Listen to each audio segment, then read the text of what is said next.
Why children today don't have bedtime?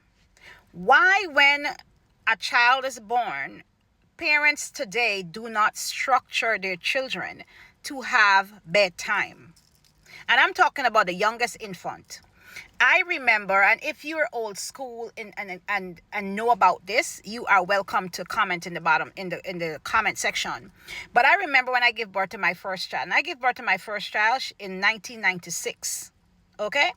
And I remembered being told by my mother and my grandmother that your child last feed should not be later than 10 p.m. Your child don't have no business waking up in the middle of the night to get feed.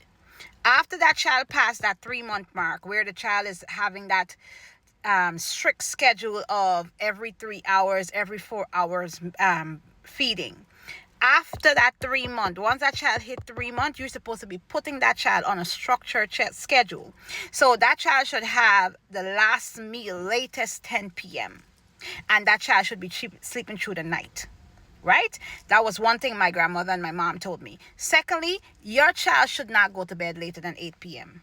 Should not go to bed later than 8 p.m. Up until that child is about 14 years old. You should have a strict bedtime schedule for your kid. Structured schedule. But in today's world or today's society, you see children going to bed at the same time with parents. If the parent don't go to bed till 12 o'clock, the children don't go to bed till 12 o'clock. The children up watching TV with the parents. And you see children in the parent bed. My children were out of my bed, I would say. Well, the only child, to be honest, the only child that slept with my husband and I was my youngest child, Avery. And that was because she used to get nightmares. But even though she used to get nightmares, we still insisted that she slept alone in her bed. Because the longer you keep the child in the bed with you, that child will have separation issues, what you call separation syndrome. So now when it's time to separate from you, that child's going to be crying and yagging. And one thing I detest is a crying child. Like, children should be independent enough to separate from you. And if that child is having issues separating from you, it's not that child's fault, it's your fault. It is your fault.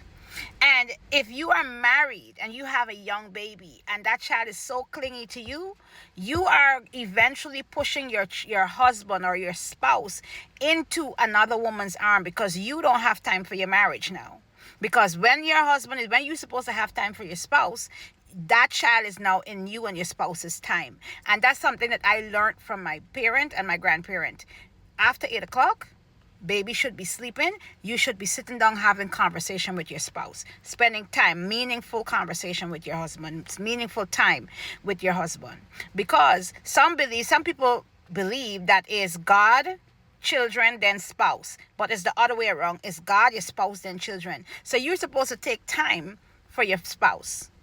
So if you disagree with me, talk to me in the comment section. If you get this far to the video and you can't hear the whole video, it's because you're on Facebook and you need to go to YouTube to get it. Let's talk about this.